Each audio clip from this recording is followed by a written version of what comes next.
Bonjour les amis et bienvenue au panel de l'école du sabbat de 3ABN. Nous sommes ravis que vous nous ayez rejoint. Pasteur James Rafferty ici. Nous étudions le premier trimestre de 2025 et nous sommes dans la leçon numéro 7 qui est à peu près à mi-chemin du questionnaire.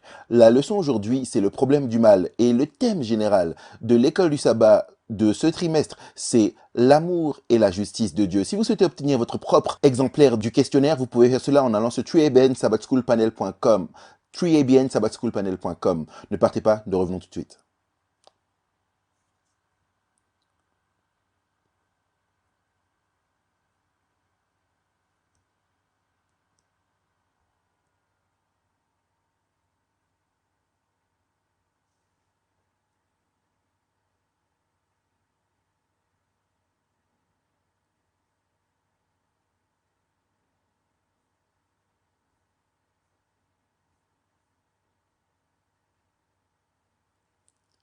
Bonjour les amis et bienvenue à notre leçon de l'école du sabbat numéro 7, le problème du mal. Nous sommes ravis que vous nous ayez rejoints. Nous avons hâte de continuer ce thème du questionnaire qui est l'amour et la justice de Dieu. Je m'appelle Pasteur James Rafferty. Nous sommes très reconnaissants pour l'accent que nous avons mis sur ce questionnaire. Ça a été une véritable bénédiction. Si vous souhaitez obtenir votre propre exemplaire du questionnaire ou si vous souhaitez obtenir nos notes des panélistes ici, vous pouvez faire cela en allant sur www.sabbatschoolpanel.com. C'est www.sabbatschoolpanel.com. Vous savez, il y a des moments où nous n'avons pas le temps de parcourir toutes nos notes. Nous n'avons que 10 minutes chacun. Et parfois, nous ne couvrons pas tout ce que nous avons écrit, mais vous pouvez toujours avoir ces notes. Nous gardons ces notes intactes pour vous. Alors, rassurez-vous d'aller sur www.sabbatschoolpanel.com et d'avoir ces notes. Ok, laissez-moi vous présenter notre panel. À ma gauche, nous avons ma sœur en Christ, Shelly Quinn. Oh, ravi d'être ici. J'ai la leçon de lundi qui s'intitule Beaucoup de choses ne nous sont pas révélées. Ok, et à ta gauche, mon frère en Christ, le pasteur John Lomaking. C'est vrai, James, j'ai le théiste sceptique. Qu'est-ce qui pousse les gens à être sceptiques à propos de Dieu et de ce qu'il choisit de faire ou de ne pas faire? Très bien, ça va être puissant et très intéressant. À ta gauche, mon frère en Christ, le pasteur John Denze. C'est une bénédiction d'être ici. J'ai la leçon de mercredi, la défense du libre arbitre. Ok, ça va être important aussi. Et à ta gauche, mon frère en Christ, Daniel Perrin. J'ai la leçon de jeudi. Ma leçon est connectée à la tienne. J'ai eu pas mal de leçons ce trimestre qui finissent avec un point d'interrogation. Et celle-ci, c'est l'amour et le mal? Point d'interrogation. Ok, ça va être intéressant. On est heureux que vous nous ayez rejoints. Avant de commencer, prions ensemble. Frère Daniel, veux-tu bien prier pour nous? Père célestement, nous nous en remettons pleinement à tes soins et nous te demandons de remplir nos esprits avec ton Esprit Saint, tes pensées, ta sagesse, tes paroles. Seigneur, nous demandons simplement que cela se traduise par ta grâce dans le pouvoir de prendre ces paroles et de les vivre dans nos vies. Nous demandons ta bénédiction sur cette étude ensemble au nom de Jésus. Amen. Amen. Nous commençons notre étude avec le sabbat après-midi. Nous allons examiner un nombre de versets. Job chapitre 30, 26, Matthieu 27, 46. Je vais me concentrer là-dessus moi-même. Job 38, 1 à 12. Ensuite, Psaume 73, qui est très important. Genèse 2, 16 et 17. Et Apocalypse 21, 3 à 4. Notre texte à mémoriser se trouve dans Apocalypse 21 et le verset 4. Regardons cela ensemble. Il essuiera toute larme de leurs yeux et la mort ne sera plus. Il n'y aura plus ni deuil, ni cri, ni douleur, car les premières choses ont disparu. Vous savez, plusieurs fois, quand nous regardons dans le livre de l'Apocalypse, nous ne regardons pas le chapitre final, nous ne regardons pas la fin du livre. Et la fin du livre, le dernier chapitre de l'Apocalypse, les deux derniers chapitres d'Apocalypse 21 et 22 sont magnifiques, ils sont puissants. Ils nous ramènent au commencement, à ce à quoi cette terre ressemblait avant le péché et la souffrance. Dans Genèse chapitre 3, dans Genèse chapitre 1 et 2, nous avions une terre qui était très bonne. Et dans Apocalypse chapitre 21 et 22, nous allons être restaurés à cette perfection édénique. Plus de douleur, plus de souffrance, plus de maux de dos qui nous donnent envie de nous plaindre. Et le plus grand problème auquel le christianisme est confronté, c'est peut-être le problème du mal. Comment concilier le fait que Dieu soit parfaitement bon et aimant avec le fait du mal dans ce monde? Dans les termes les plus brefs, si Dieu est bon et tout-puissant, nous dit la leçon, pourquoi y a-t-il du mal et tant de mal? Point d'interrogation. Cela n'est pas seulement un problème académique, mais quelque chose qui trouble profondément beaucoup de gens, et peut-être que vous faites partie de ces personnes. et qui empêche certains de connaître et d'aimer Dieu. Ellen White nous dit dans la grande controverse à la page 492, « L'origine et la raison d'être du péché sont pour bien des esprits un sujet de vive perplexité. Voyant le mal et ses terribles conséquences, ils se demandent comment tant de souffrances et de malignité peuvent se concilier avec la souveraineté d'un être infini en puissance, en sagesse et en amour. C'est un mystère auquel ils ne trouvent aucune explication. Beaucoup d'athées, nous dit la leçon, identifient le problème du mal comme la raison pour laquelle ils sont athées.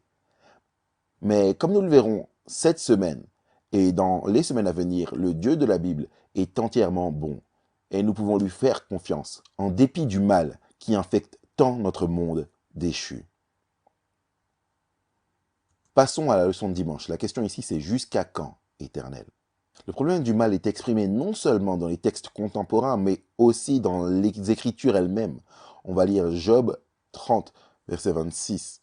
Ensuite, on va regarder d'autres textes.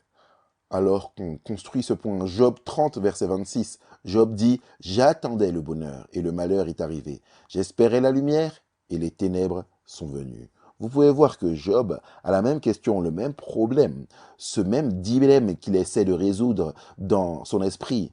Pourquoi y a-t-il tant d'obscurité? Pourquoi tout ce mal? Jérémie 12, verset 1. Tu es trop juste, Éternel, pour que je conteste avec toi. Je veux néanmoins t'adresser la parole sur tes jugements. Pourquoi la voie des méchants est-elle prospère? Pourquoi tous les perfides vivent-ils en paix? Pourquoi la voie des méchants est-elle prospère? Pourquoi tous les perfides vivent-ils en paix? En gros, où est ta justice?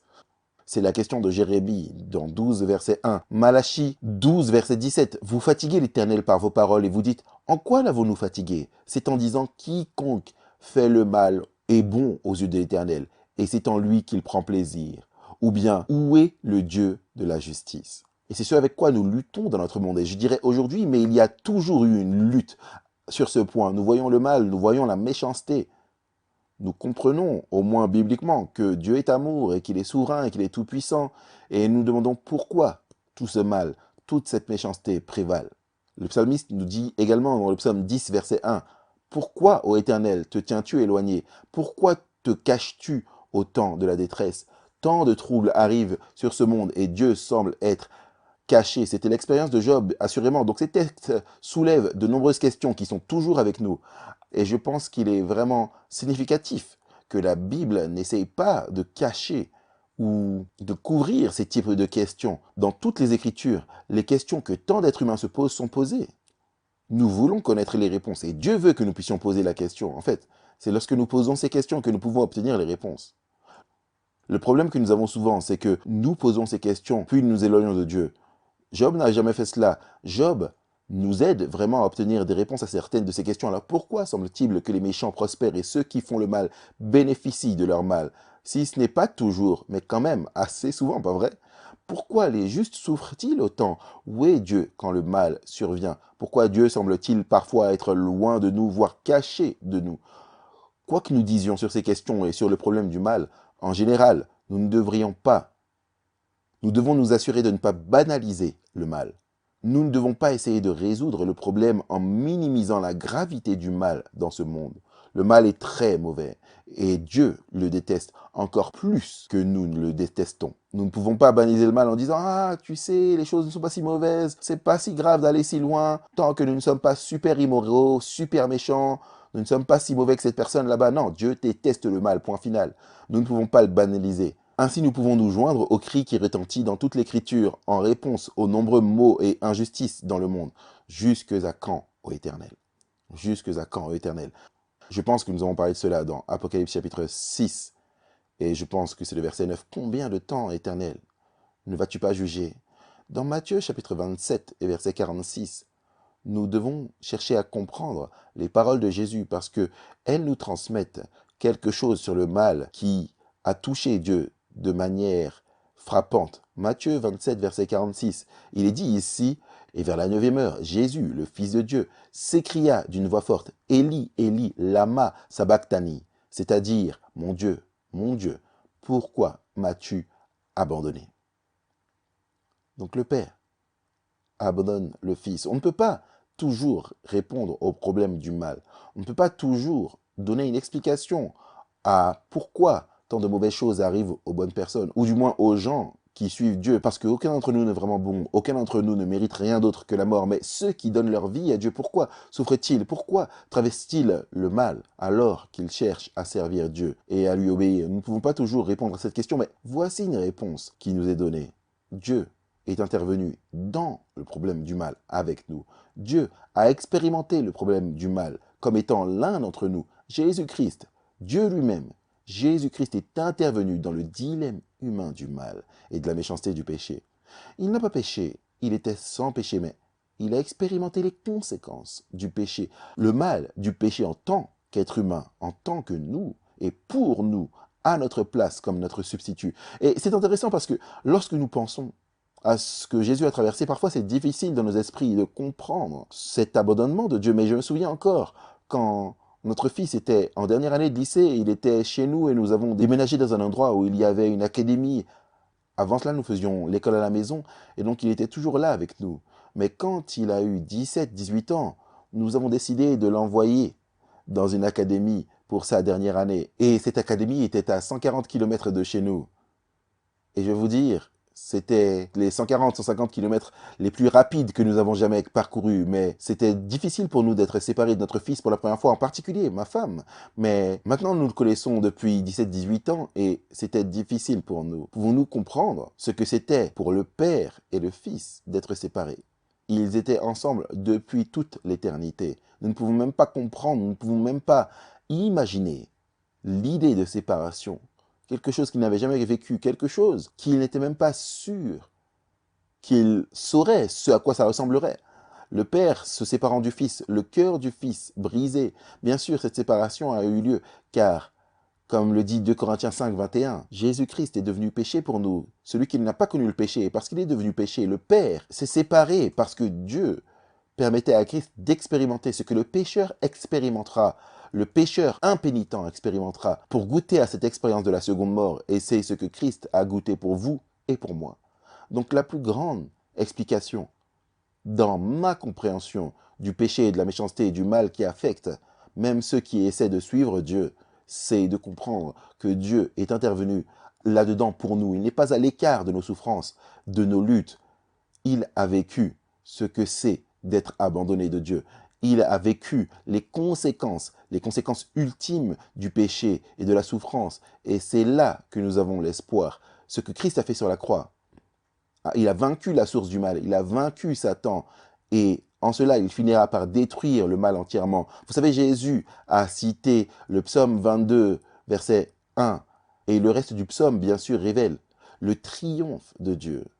Il a cité ces paroles dans le contexte de sa mort sur la croix. Mon Dieu, pourquoi m'as-tu abandonné? Et alors que vous lisez le reste du psaume, vous réalisez que c'était à travers cette expérience que Jésus-Christ a réellement vaincu le mal, vaincu la mort, vaincu les ténèbres, et nous présente ce don du salut à travers sa justice. Et c'est important pour nous de savoir cela et de savoir que nous pouvons avoir ce don du salut malgré tous les ténèbres et le mal et la méchanceté dans ce monde, que nous avons un avenir et un espoir. C'est ce que le livre de l'Apocalypse nous apporte, c'est ce que la Bible nous apporte, et elle ne répond peut-être pas à toutes nos questions sur le péché et le mal, mais elle nous donne l'espoir du salut en Jésus-Christ. Merci James pour cette merveilleuse fondation. Je m'appelle Shelly Quinn, j'ai la leçon de lundi. Il n'y a pas beaucoup de choses que nous ne connaissions pas. Plus je vieillis, plus j'apprends, plus je réalise à quel point je ne sais rien. La question de toujours, c'est pourquoi les justes souffrent-ils? Et nous allons regarder aujourd'hui le patriarche Job.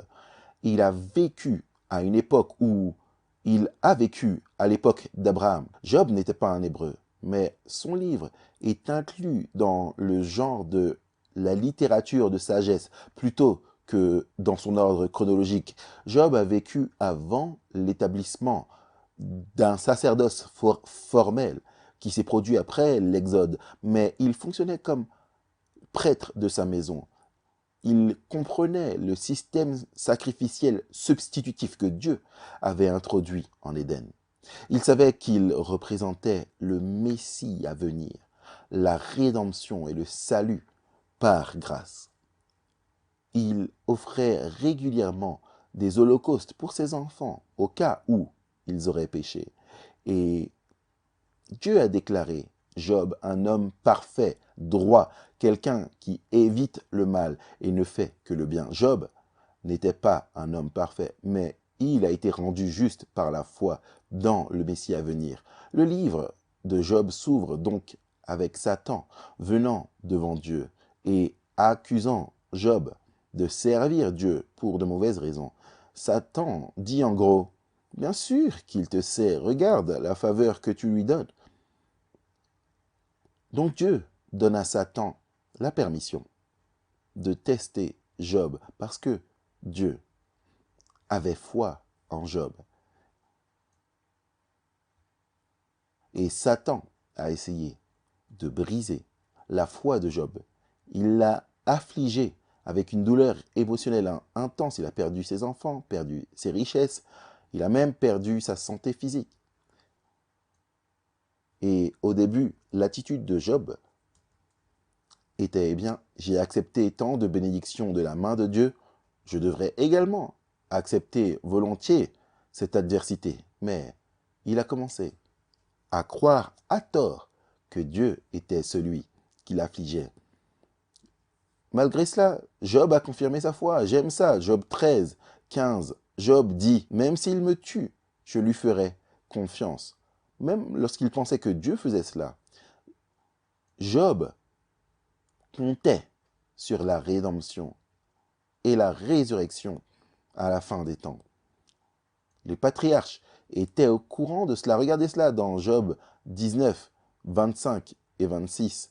Job dit, « Car je sais que mon Rédempteur est vivant et qu'il se lèvera au dernier jour sur la terre et après que ma peau soit détruite, je le sais, que dans ma chair, je le verrai. » La leçon s'ouvre et je vais citer ceci de la leçon.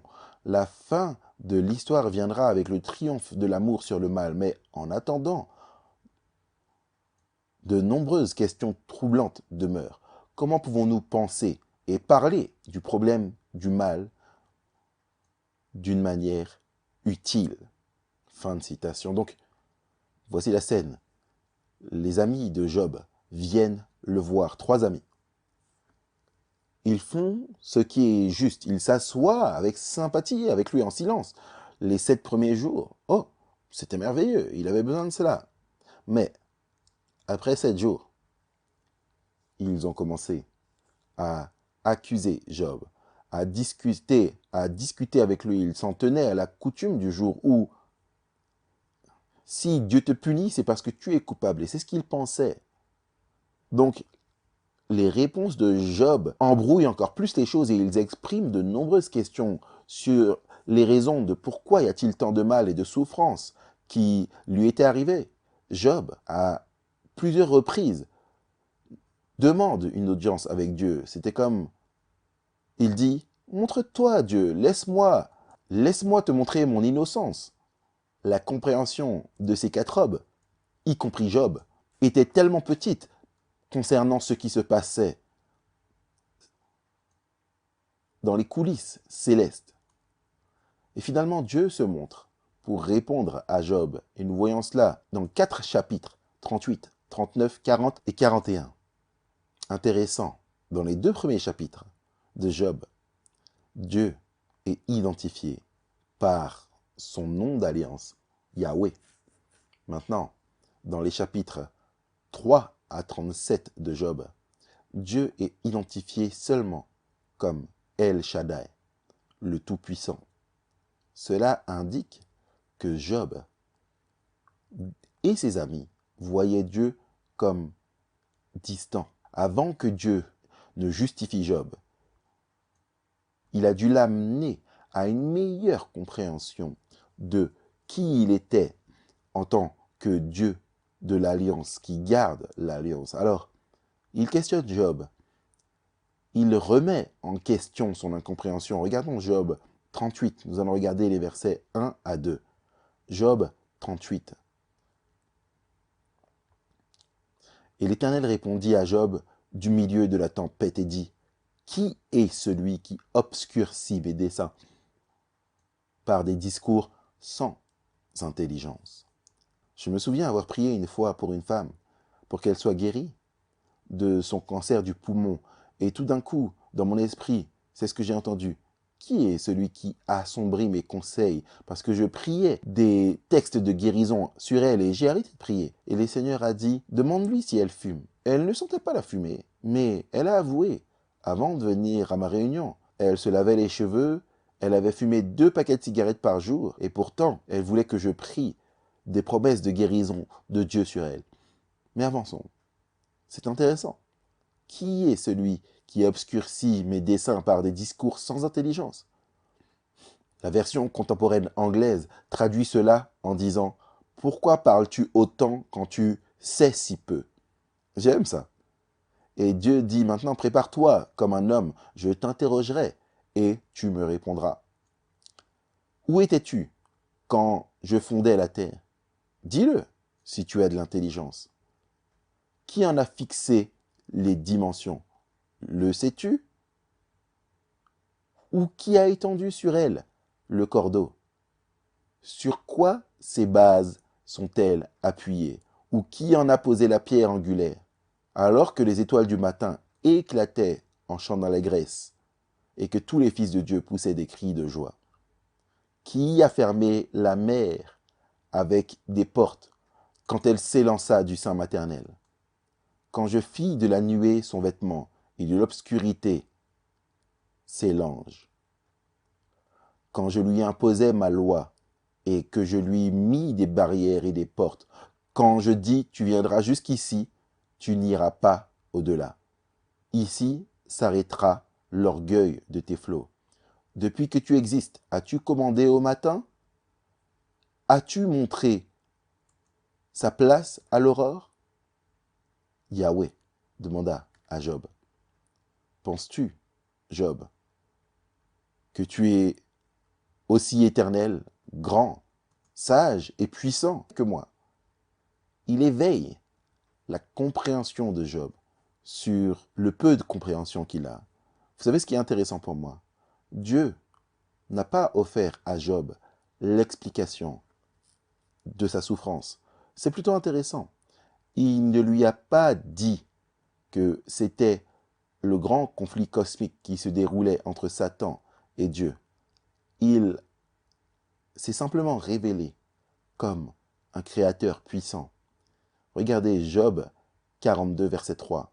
Vous avez demandé, et c'est Job maintenant, vous avez demandé, qui est celui qui cache des conseils sans intelligence? Et puis Job dit, c'est pourquoi j'ai dit ce que je ne comprenais pas, des choses trop merveilleuses pour moi, que je ne connaissais pas.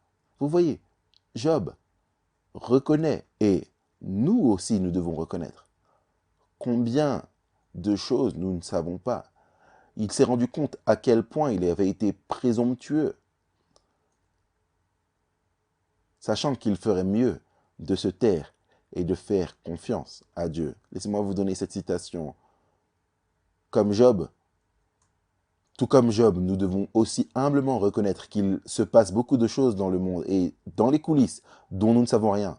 Le fait que nous ne sachions pas quelles sont les réponses à nos questions ne signifie pas qu'il n'y a pas de bonne réponse ou qu'un jour tout ne sera pas résolu. D'ici là, nous devons faire confiance à la bonté de Dieu qui nous a été révélée de tant de façons. Amen, amen. Le livre de Job, probablement l'un des premiers livres écrits pour essayer d'expliquer le péché et la souffrance. Nous allons faire une pause pour un moment missionnaire et ne partez pas, nous revenons tout de suite. Bonjour, je suis Greg Moriconi. Je suis si heureux que vous m'ayez rejoint pour le moment missionnaire de Tree ABN. Aujourd'hui, je veux vous parler d'une dame qui dit qu'un programme de musique pour enfants sur Tree ABN a changé sa vie pour toujours. Son nom est Arina et en tant qu'enfant, sa famille fréquentait une église congrégationnelle tous les dimanches. Sa partie préférée du service était la musique. Elle aimait entendre tout le monde chanter en même temps parce que c'est à ce moment-là qu'elle se sentait le plus proche de Dieu. Elle s'est mariée à l'université et ils ont déménagé dans un comté agricole en Californie. Mais dès qu'ils se sont mariés, elle a découvert que son mari ne voulait rien avoir à faire avec la religion. Elle a fini par faire tout ce que lui voulait Et ça signifiait qu'elle n'avait aucune religion dans sa vie pendant les 28 années qui suivirent. Harina a finalement décidé de chercher une vie différente. Elle a donc déménagé à Medford, Oregon, où elle était une professeure de musique. Au cours des mois suivants, elle a visité plus de 20 églises à la recherche de quelque chose. Chaque église avait des gens formidables et elle aimait la musique, mais Harina ne pouvait pas décider dans quelle église aller. Finalement, elle croit que Dieu avait une église particulière à l'esprit et qu'il a soigneusement arrangé un programme pour enfants sur TuiABN pour l'y amener. Comment tout cela s'est passé? Je vous le dirai la prochaine fois pendant le moment missionnaire de TuiABN. Que Dieu vous bénisse. Passez une merveilleuse journée. Mes amis, j'espère que vous avez été bénis par ce moment missionnaire. Nous allons passer à la leçon de mardi. Ma leçon est intitulée « Le théiste sceptique ». Quelqu'un pourrait peut-être se demander c'est quoi un théiste? Avant de passer à la réponse, laissez-moi vous donner l'introduction de la leçon « Le théisme religieux » et le point de vue selon lequel toutes choses limitées ou finies sont dépendantes d'une certaine manière d'une réalité suprême ou ultime, dont on peut aussi en parler en termes personnels. Par exemple, dans le judaïsme, le christianisme et l'islam, cette réalité ultime est souvent appelée Dieu. Voici 4 domaines dans lesquels vous avez peut-être entendu parler de théisme. Il y a le monothéisme, la croyance en exactement un seul Dieu.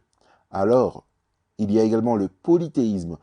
Polythéisme est la croyance en plusieurs dieux. Et le panthéisme, la croyance que Dieu et l'univers sont un. Puis le panenthéisme, la croyance que Dieu est présent dans tout l'univers, mais en tant qu'entité distincte. Dans chacun de ces points de vue, Dieu est en quelque sorte poursuivi pour les raisons suivantes. Et voici la question. Pourquoi ne comprenons-nous pas pourquoi Dieu permet ce qu'il permet et pourquoi Dieu fait ce qu'il fait? Et vous savez, ça c'est l'école de pensée dans laquelle vous avez peut-être été avant quand les choses ne se sont pas passées de la façon dont vous avez prié ou espéré ou anticipé. Et vous vous demandez, qu'est-ce que Dieu avait derrière la réponse qui est venue de la façon dont elle est venue? Quel bien pourrait sortir de la façon dont les choses se sont déroulées? Et peut-être dans 1 an ou 2, peut-être dans 5 ans, vous dites, waouh, Dieu a permis un moindre mal pour empêcher un plus grand mal. C'est la souveraineté de Dieu. Ça ne peut pas être expliqué. Et Isaïe nous dit pourquoi. Isaïe 55, versets 8 et 9. « Car mes pensées ne sont pas vos pensées, et mes voix ne sont pas vos voix, dit l'Éternel. Autant que les cieux sont élevés au-dessus de la terre, autant mes voix sont élevées au-dessus de vos voix, et mes pensées au-dessus de vos pensées. » Et c'est une réalité. Les gens se mettent en colère contre Dieu, mais ils ne réalisent pas qu'ils sont quelque chose, qu'ils ne sont qu'une petite tache sur le pare-brise d'un Boeing 747 et qu'ils ne contrôlent pas l'avion. Dieu a toujours le contrôle. Dieu est bien au-delà de notre capacité à comprendre. Et l'écrivain fait ressortir un excellent exemple, qui est vraiment l'un de mes exemples préférés, le psaume 73 ou le psaume d'Asaph. C'est un jeune musicien à une époque où il prend un tournant, il va au centre commercial de Beverly Hills ou dans un endroit très riche, peut-être Dubaï, parce que j'étais à Dubaï et le centre commercial là-bas vous fait tourner la tête. Et il regarde autour de lui, il y a un gars qui vient d'arriver dans ce voisinage avec ses poches qui sont pratiquement vides et son esprit retourné. Je ne vais pas lire les versets 1 à 16, mais j'aimerais juste résumer qu'Asaph regarde autour de lui et il regarde comment les méchants sont vantards. Ils semblent n'avoir aucun regret, même dans leurs funérailles. Pas de problème quotidien, pas de difficulté. La fierté et l'abondance, et ils se vantent de tout. Il y a une abondance illimitée. Ils ont plus de voitures que vous n'avez de chèques. Une violence sans retenue qui est avide. Il n'y a rien dont ils n'aient envie, auquel ils n'ont pas accès. Ils n'ont pas vraiment de besoin. Ils se moquent de Dieu. Ils disent « Eh bien, qui est Dieu pour que je puisse obéir à sa voix ?» Un peu comme Pharaon, ils parlent contre la justice. Ils ont une influence mondaine. Le monde entier écoute leur voix. Waouh! Il vient de dire que même le président écoute. Ils n'ont jamais eu soif. Tout ce qu'ils veulent, ils peuvent l'avoir. Ils se moquent de Dieu. Ils augmentent en richesse. Et le pauvre Asaph dit au verset 14, « Chaque jour, je suis frappé. Tous les matins, mon châtiment est là. » Donc ça, c'est le psaume 73, verset 14. Et verset 15, il dit « Si je disais, je veux parler comme eux, voici je trahirais la race de tes enfants. » Et il dit « Quand j'ai réfléchi là-dessus, pour m'éclairer, la difficulté fut grande à mes yeux. » Psaume 73, verset 16. Comment est-ce qu'on met cela dans le contexte de Dieu? Pourquoi semble-t-il que ceux qui ne te connaissent pas semblent être mieux lotis que nous, avoir plus que nous, pouvoir faire plus que nous ne pourrons jamais? Puis la Bible passe au verset 17 du psaume 73, et je dois lire cela. Jusqu'à ce que j'eusse pénétré dans les sanctuaires de Dieu, et que j'eusse pris garde au sort final des méchants. Tout d'un coup, et c'est une comparaison très grossière, mais il y a des années, j'ai regardé le magicien d'Oz et l'homme en fer blanc, puis qui sont-ils? Le lion. Ils sont tous arrivés à Oz, pour ainsi dire, et ils ont tiré le rideau, et c'était juste un homme ordinaire qui tirait les ficelles. Et ils pensaient que c'était un magicien ou quelqu'un qui faisait de la magie. Dieu tire le rideau sur la compréhension d'Asaph et il dit « Ne te laisse pas distraire par ce que tu vois. Laisse-moi te donner l'image complète. » Psaume 73, verset 18. Oui, tu les mets sur des voies glissantes. Asaph commence à comprendre. Tu les fais tomber et tu les mets en ruine. Et quoi, en un instant, les voilà détruits, ils sont enlevés. Parce que les gens riches meurent également. Ils sont complètement consumés par la terreur. Ils ont de la douleur dans leur mort. Comme un songe au réveil, Seigneur. Verset 20 du psaume 73. À ton réveil, tu repousses leur image. Il continue jusqu'à la fin et maintenant il change complètement de ton. Mais il est bon pour moi de m'approcher de Dieu. J'ai mis ma confiance en l'Éternel Dieu afin que je puisse déclarer toutes tes œuvres. En d'autres termes, tout d'un coup, ça devient clair pour lui que ce que tu vois n'est pas l'image complète. Et donc, comment pouvons-nous mettre tout cela ensemble lorsque nous disons « Seigneur, il semble y avoir un monde où les gens ne te reconnaissent même pas et nous qui te reconnaissons semblons avoir des luttes plus difficiles. Nous devenons, dans une certaine manière, ces théistes sceptiques. » Laissez-moi examiner quelques points que j'aimerais souligner très soigneusement pour vous. Numéro 1. Dieu ne peut pas être intellectuellement contenu. Job 11, verset 7. Peux-tu rechercher les profondeurs de Dieu? Peux-tu découvrir les limites du Tout-Puissant? J'aime cela. Job 38, 42. Incroyable. Job est là comme quelqu'un qui veut sortir de la maison et Dieu verrouille la porte et dit « Assieds-toi et écoute ». Dieu trace des cercles autour du grand intellect de Job et c'était un homme sage. Mais il a rencontré son maître. C'est un euphémisme. Deuxièmement, Dieu ne peut pas être compris, mais on peut lui faire confiance. Proverbes 3, 5 et 6. Confie-toi en l'Éternel ton Dieu de tout ton cœur et ne t'appuie pas sur ta propre intelligence. Dans toutes tes voies, reconnais-le et il sera ton GPS. Ton système de propulsion divin, il guidera tes pas. Vous voyez, si nous permettons à nos esprits d'être occupés par des choses qui polluent dans les recoins de nos cœurs, nous disons, eh bien, je sais ce que Dieu dit, mais je ne le comprends pas, donc je ne vais pas l'accepter, je ne veux pas entendre ça, cette explication. Alors Dieu deviendra notre victime. Donc la question n'est pas de savoir si vous faites confiance à Dieu ou non, mais la vraie question est de savoir si Dieu peut vous faire confiance ou non.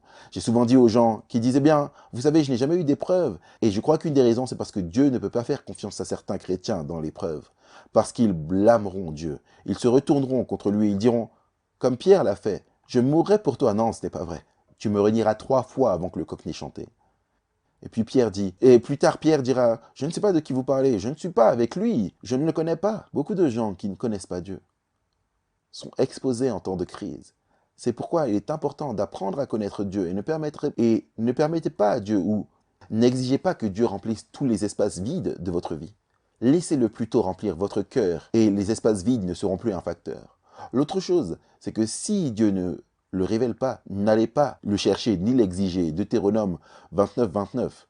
Les choses cachées sont à l'Éternel notre Dieu, mais les choses qui sont révélées sont à nous et à nos enfants pour toujours, afin que nous fassions toutes les œuvres de cette loi. Certaines personnes créent plus de confusion en essayant de donner une explication à quelque chose que Dieu n'a jamais voulu que nous sachions.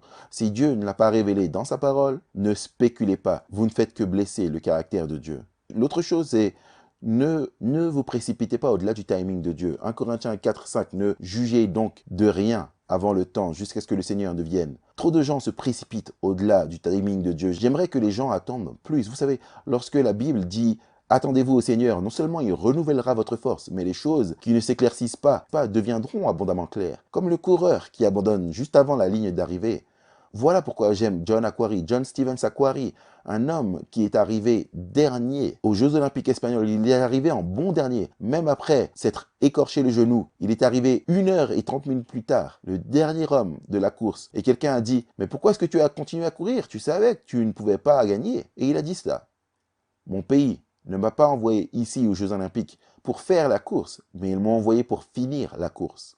20 ans plus tard, il était invité à revenir aux Jeux Olympiques et il a reçu une plaque. Les 57 autres coureurs qui ont couru, on a oublié qui ils étaient. Mais John Stevens Aquari, ce coureur tanzanien, a reçu une plaque et voici ce que disait la plaque. La plus grande dernière place de l'histoire. Parce qu'il n'a jamais abandonné. Vous voyez mes amis, ne précipitez pas le timing de Dieu. Ne soyez pas sceptiques si vous ne comprenez pas. Restez dans la course et quand vous arrivez à la fin, la course n'est pas donnée à ceux qui sont rapides ni aux forts. Mais Matthieu 24 dit, mais celui qui persévérera jusqu'à la fin sera sauvé. Ne soyez pas un sceptique. Faites confiance à Dieu. Amen. Loué soit le Seigneur. J'ai appris pas mal de choses en t'entendant parler de cela. Eh bien, c'est la leçon de mercredi maintenant. Je m'appelle John Denze. Le titre, c'est la défense du libre arbitre. Maintenant, qu'est-ce que c'est que cette défense du libre arbitre?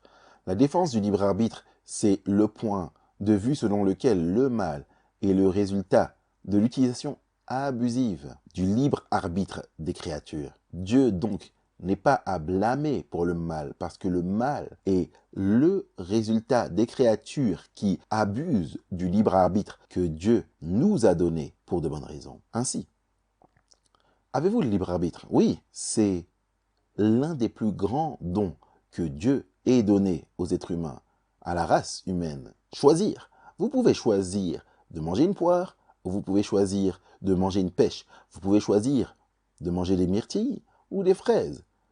Si vous ajoutez à cela aux mangues, je choisirai les mangues. Donc, c'est l'un des plus grands cadeaux que Dieu nous ait donné, la liberté de choisir. Voilà pourquoi vous pouvez choisir de servir Dieu ou vous pouvez choisir de servir le diable. Je vous encourage à choisir de servir Dieu et d'aimer Dieu de tout votre cœur. Nous avons le choix quant à ce que sera notre destinée. Dans Luc chapitre 9, verset 23, c'est très bien communiqué. C'est ce que Jésus dit. Et il leur dit à tous, si quelqu'un veut venir à ma suite, qu'il renonce à lui-même et qu'il se charge de sa croix chaque jour et qu'il me suive. Remarquez, ceci, cela implique un choix. Si vous voulez venir à ma suite, alors vous devez renoncer à vous-même. Pourquoi renoncer à soi-même? Parce qu'intérieurement, nous avons hérité de tendances au mal et nous avons cultivé des tendances au mal. Donc, cela appelle à un renoncement au moi qui veut faire le mal. Mais c'est un choix que nous devons faire chaque jour, assumer notre croix et suivre Jésus. Je vais vous lire de Jésus-Christ à la page 43, ça explique cela avec de bien meilleurs mots que je ne le puis. Il est dit, le gouvernement de Dieu n'est pas comme Satan voudrait le faire paraître, fondé sur une soumission aveugle et un contrôle irraisonné. Il appelle à l'intellect et à la conscience. Venez maintenant et raisonnons ensemble. C'est l'invitation du Créateur aux êtres humains qu'il a créés. C'est Ésaïe chapitre 1 verset 18. Dieu ne force pas la volonté de ses créatures. Il ne peut accepter un hommage qui n'est pas donné volontairement et intelligemment. Une simple soumission forcée empêcherait tout développement réel de l'esprit ou du caractère. Cela ferait de l'homme un simple automate, et c'est un vieux mot pour dire robot. Ça ferait de vous un robot si Dieu vous enlevait votre libre arbitre. Et il est dit ici, tel n'est pas le but du Créateur. Il désire que l'homme, l'œuvre suprême de sa création, atteigne le plus haut développement possible. Il place devant nous la hauteur des bénédictions auxquelles il désire nous amener par sa grâce. Il nous invite à nous donner nous-mêmes à lui. C'est une invitation pour qu'il puisse accomplir son œuvre en nous. Il nous reste à choisir si nous serons libérés de l'esclavage du péché pour partager la glorieuse liberté des fils de Dieu. La liberté de choisir. Quelle chose merveilleuse. Lorsque ce réveil sonne le matin, vous avez le choix de continuer à dormir ou d'éteindre l'alarme et de vous lever pour les activités de la journée. Vous pouvez éteindre le réveil et retourner dormir. Et si vous êtes comme l'une de ces personnes, vous savez que vous avez une autre alarme quelques minutes plus tard pour vous donner une autre chance de vous réveiller. Vous avez le choix. Chaque jour, vous choisissez des choses. Et chaque jour, vous choisissez des choses qui vous feront du bien ou vous feront du mal. Et la somme de ces choix va révéler qui vous êtes vraiment. Genèse chapitre 2, versets 16 et 17. C'est là que nous avons pour la première fois la compréhension que Dieu a donné à l'être humain le libre arbitre. Lisons Genèse chapitre 2, versets 16 et 17. L'Éternel donna cet ordre à l'homme. Tu pourras manger de tous les arbres du jardin librement.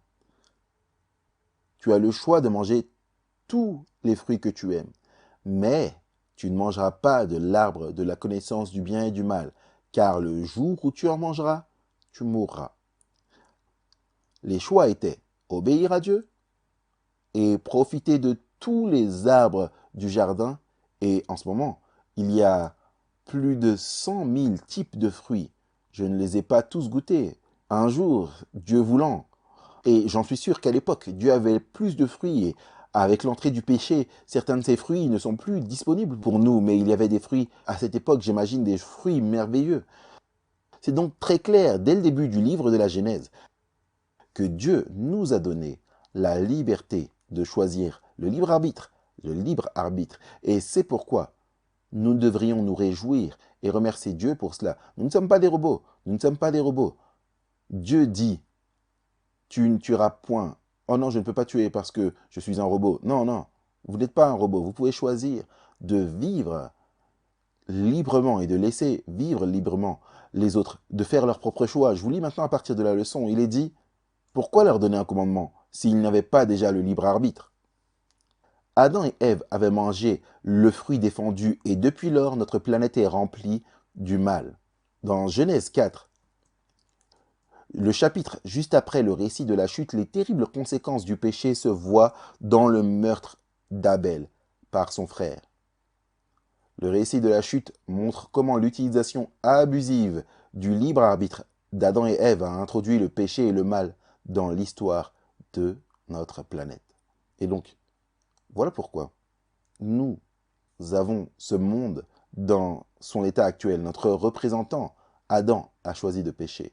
Mais il y avait un second Adam, Jésus-Christ, qui maintenant nous donne le choix d'échapper à la corruption de ce monde et d'avoir la vie éternelle. Et il va simplement faire toutes choses nouvelles. Loué soit le Seigneur pour cela. Allons dans Deutéronome chapitre 7 et nous avons les versets 12 et 13 à lire qui traitent de ce sujet. Il est dit, si vous écoutez ces ordonnances, si vous les observez et les mettez en pratique, l'Éternel, ton Dieu, gardera envers toi l'alliance et la miséricorde qu'il a jurée à tes pères.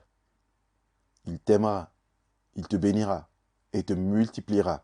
Il bénira le fruit de tes entrailles et le fruit de ton sol, ton blé, ton mou, ton huile, les portées de ton gros bétail et de ton menu bétail dans le pays qu'il a juré à tes pères de te donner. Donc nous voyons ici qu'ils avaient le choix. Vous gardez l'alliance et Dieu gardera sa part de ce qu'il a présenté. Et il est dit, la miséricorde qu'il offre, et bien sûr, les bénéfices. Les choses que vous plantez produiront des fruits abondants. Non seulement cela, vous aurez du fruit dans votre famille. Vous voulez avoir des enfants, Dieu vous bénira avec des enfants. Et donc, Dieu est fidèle à sa parole. Mais si vous choisissez de ne pas observer, alors vous ne pourrez pas bénéficier des bénédictions qu'il a promis. Dans Josué, chapitre 24, je vous lirai les versets 14 et 15. C'est les versets bien connus où Josué présente au peuple de Dieu, le peuple d'Israël à cette époque, un choix.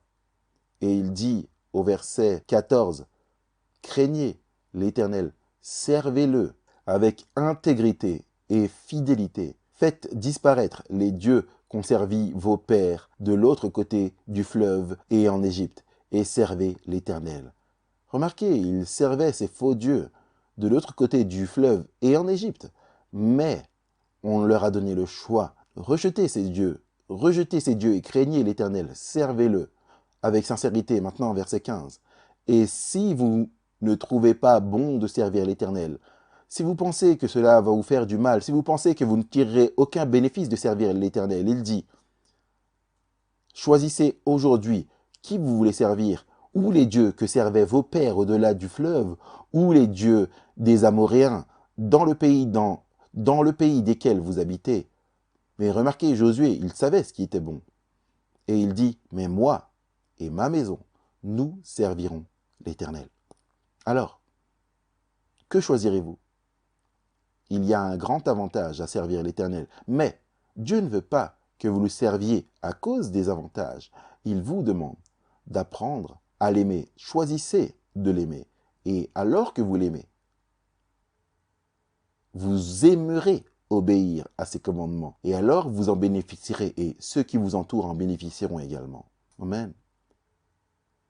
Excellente leçon jusqu'à présent qui parle de l'amour et de la justice de Dieu. Je suis Daniel Perrine et j'ai la leçon de jeudi, l'amour et le mal. La question est la suivante. Est-il vraiment possible pour l'amour et le mal de coexister? Quelqu'un écoute les présentations jusqu'à présent et les messages et il dit « Allez, est-ce que c'est vraiment un acte d'amour de la part de Dieu de permettre le mal avec tous les résultats que ça implique? La rébellion, la mort, la guerre, les atrocités, la tromperie. Comment on peut dire que ça c'est de l'amour de la part de Dieu de permettre cela? Comment ça pourrait être de l'amour? Eh bien, ce que je fais habituellement avec des questions comme celle-ci, c'est que je vais regarder du point de vue d'un parent. Et quand je fais cela, ça fait passer la question de la théorie à la pratique. Est-ce que c'est possible d'être vraiment aimant et de permettre à vos enfants de se rebeller? Que devrais-je faire en tant que parent pour qu'il n'y ait aucune rébellion? Pas de mal chez mes enfants. Prenons un exemple. Comment pourrais-je, en tant que parent, empêcher mes enfants de se battre? Des parents aimants ne voudraient-ils pas empêcher leurs enfants de se battre? Comment pourrait-on parler d'amour alors qu'on permet à nos enfants d'avoir des conflits et des disputes à la maison? Et vous savez ce que c'est les combats? Les enfants qui se font du mal à l'un à l'autre, l'un qui part en pleurant et l'autre obstinément en colère. Il y a une douleur émotionnelle, physique, spirituelle, qui peut parfois durer longtemps, changeant la trajectoire de vie. Et alors, vous avez ces dommages aux relations familiales et les enfants qui se retournent les uns contre les autres, la division dans la maison et les parents qui perdent patience au point même où ils disent « Mais les enfants, vous allez me faire perdre mon salut. » Soit dit en passant, personne ne peut vous faire perdre votre salut. Et les parents écoutent maintenant, ils se disent « Oui, je ne veux plus de bagarre dans ma maison, je n'en veux plus de ça. Je veux la paix. » Eh bien, je vais vous dire comment. Il existe plusieurs façons par lesquelles vous pouvez empêcher à vos enfants de se battre dans votre maison. Je suis sérieux. C'est possible. Et deux de ces moyens sont remarquablement efficaces. Le premier est celui-ci. Avec quelques nouvelles avancées dans la technologie et la recherche génétique, vous pourriez, cette méthode est accessible à l'horizon. Tout ce que vous avez à faire, c'est restructurer l'ADN de vos enfants. Utilisez la sélection génétique pour isoler les gènes qui produisent des enfants doux, dociles, qui aiment dire oui, qui aiment être d'accord plutôt que d'être en désaccord. Vous savez, la sagesse du monde travaille sur des méthodes comme celle-ci, un enfant sur mesure, exactement ce que vous voulez, la façon dont vous le façonnez. Vous pourriez coupler cela avec des procédures mini-invasives et placer de petites sondes dans leur cerveau. Et en gros, arrêter la fonction de la colère qui produit ces réponses dans leur cerveau. Et ainsi, ils n'auraient pas ces pensées et ils ne pourraient pas prendre ces décisions. Pensez-y comme une petite barre de retenue qui s'abat sur votre enfant lorsqu'il y a des disputes. Il y a quelque chose qui se passe, ils veulent se battre, ils veulent dire cette chose méchante. Et la barre tombe. Ils ont les pensées, mais les mots ne peuvent pas sortir. Pas de combat. Tout est paisible. Comme vous le voulez. C'est un peu controversé, mais je pense qu'il y a beaucoup de gens qui sont prêts à essayer cela, avec leurs enfants ou avec leurs conjoints. Je veux qu'ils fassent ce que je veux, de l'intérieur vers l'extérieur. Ça entraverait le libre développement de leurs pensées et de leurs actions, parce que vous avez déterminé comment ils doivent répondre. Vous leur donnez la possibilité, vous dictez les réponses que vous autorisez. C'est un peu comme un comportement, un choix multiple, et vous avez dicté quels sont les choix possibles. Si vous essayez cela, vous ne pourrez jamais dire à votre enfant « Parle-moi ». Pourquoi? Parce qu'ils ne peuvent que vous dire ce que vous voulez entendre. Ils ne pourront jamais dire des choses du fond de leur cœur, qu'ils vous aiment par exemple. Ils ne pourront que dire des choses du fond de votre cœur à vous. Ils diront qu'ils vous aiment, mais ils ne le pensent pas. Ils seraient comme des animaux en peluche ou une poupée, un objet, une marchandise que vous contrôlez. Et vous ne pouvez pas avoir une relation avec une marchandise ou un animal en peluche. Ça, c'est l'option numéro 1, la force. L'option numéro 2, choisissons-en une qui ne change pas la constitution génétique de notre enfant. Je veux juste une option pour qu'ils puissent toujours exprimer leurs pensées, exprimer leur être et montrer leur individualité. Mais je ne veux pas ces combats. Alors, voici ce que vous pouvez faire. Quand ils exprimeront la première envie de se battre, je vais étouffer ça dans l'œuf. Je vais le stopper dès le début. Je briserai leur volonté de se battre. Je leur ferai ressentir ce que c'est vraiment le combat. Tu veux que je te donne une raison de te battre? De pleurer? Ma réponse sera soudaine dès le premier jour. Le choc et la stupeur. Je supprimerai tous les privilèges. Ils vont me ressentir fortement. Je vais leur montrer ce que fait le combat et ils ne voudront plus jamais se battre. Ok? Je vais frapper fort et vite. Maintenant, ils auront toujours le pouvoir de choisir. Ils pourront se battre s'ils le voudront. Ils auront la liberté d'expression. Mais ils n'auront pas la volonté de se battre tant qu'ils seront dans ma maison, sous mes règles. Pourquoi? Parce qu'ils sont terrifiés. Ils me détestent. Imaginez comment cela fonctionnerait au ciel. Donc, dès qu'ils auront la liberté de s'exprimer sans être sévèrement punis, que va-t-il se passer? Toute cette rébellion réprimée et va probablement exploser pour prendre toute la place dans leur vie. Est-ce que c'est ce que je veux en tant que parent? Ce n'est pas ce que je veux. Alors regardons une troisième option. Y a-t-il autre chose que je pourrais faire? À chaque étape du développement de mon enfant, je vais être à proximité. Je vais être à côté d'eux. Je vais être impliqué en illustrant par ma vie et en enseignant avec mes paroles. Je leur apprendrai à utiliser la médiation, à utiliser la conciliation, à utiliser l'écoute, à essayer de comprendre ce que l'autre pense. Je vais les accompagner avec un sourire fiable, même lorsqu'ils ne sourient pas, et avec des mots pour les aider à trouver des solutions. Je vais interrompre mon travail, mon repos, mes loisirs, mes livres, pour écouter leurs plaintes tacites, pour donner une voix appropriée à la victime et à essayer d'encourager la compassion chez l'agresseur dans la bagarre qui pourrait éclater à la maison. Je ne vais pas renoncer à aborder le problème lorsqu'il se présente simplement, ou bien lever les mains en l'air et dire « Très bien, faites ce que vous voulez, prenez la maison si c'est ça que vous voulez ». Mais je serai honnête avec mes sentiments concernant les bagarres à la maison d'une manière aimante. Et je partagerai mon expérience avec mes enfants sur ce que c'était pour moi lorsque je grandissais, y compris certaines des conséquences de mon comportement en tant qu'adulte et en tant qu'enfant, afin que d'une manière appropriée à leur âge, ils puissent voir les conséquences, les subir. Je ne vais pas les ignorer en disant « Ah non, je ne veux pas faire face à cela maintenant, je vais laisser la pression, la vapeur s'accumuler jusqu'à ce que je finisse par exploser et dire « Ok les enfants, voici ce que je vais faire ». À mesure que l'enfant grandit, je vais autoriser des niveaux appropriés de conséquences naturelles douloureuses, sans essayer de détruire leur volonté, sans essayer d'inspirer la terreur en eux, la peur. Je ne vais pas les punir pour toujours. Ils sauront que je pardonnerai et qu'ils pourront recommencer à neuf dans cette maison. Personne n'est parfait. Cette méthode ressemble-t-elle à quelque chose qui pourrait fonctionner? De toute manière, en tant que parent, je veux me démontrer en ne répondant jamais de manière colérique et passionnée. Je ne rendrai pas le mal pour le mal, mais je rendrai l'amour pour le mal. Maintenant, réfléchissez à cette méthode. Vous en avez trois jusqu'à présent. Numéro 1, les manipuler pour qu'ils ne puissent pas se battre dans la maison. Numéro 2, frapper fort et les terrifier pour qu'ils ne veuillent plus jamais se battre à la maison. Numéro 3, je vais essayer par l'amour de faire en sorte qu'ils puissent délaisser la bagarre. Est-ce que ça va être efficace? Est-ce que utiliser l'amour pour qu'ils puissent délaisser le combat vous garantira à 100% que vous n'aurez pas de bagarre à la maison? Non. Mais dans quelle maison voulez-vous être? Quel genre de parent voulez-vous être? Quel genre de parent avez-vous été? Quel genre de parent avez-vous eu? Les deux premières options, je vais être honnête, pourraient éliminer les bagarres de votre maison et vous allez obtenir ce que vous voulez. Vous allez avoir un foyer paisible, mais l'esprit de rébellion sera présent chez l'enfant où l'enfant n'aura pas la liberté d'être une personne unique. Écoutez ce qui est dit dans le premier chapitre de Jésus-Christ à la page 22. L'exercice de la force est contraire au principe du gouvernement de Dieu. Il désire seulement le service de l'amour et l'amour ne peut pas être commandé. Il ne peut pas être gagné par la force ou l'autorité. C'est seulement par l'amour que l'amour est éveillé. Connaître Dieu, c'est l'aimer. Son caractère doit être manifesté en contraste avec le caractère de Satan. Ainsi, l'amour et le mal peuvent-ils coexister? Oui, ils le peuvent. Dieu est un Dieu d'amour et nous le voyons démontré à travers les Écritures dans nos vies. C'est ainsi qu'il interagit avec nous. Mon point de vue en tant que parent ne dit pas, mon point de vue en tant que parent n'est pas de dire « Ah non, je ne veux pas de combat dans ma maison maintenant », mais je considère la trajectoire complète de la vie de l'enfant et la croissance de son caractère afin qu'il puisse apprendre à choisir avec la liberté que Dieu leur a donnée. Et c'est ce dont il est question dans le texte à mémoriser de cette semaine. Dieu essuiera toute larme de leurs yeux.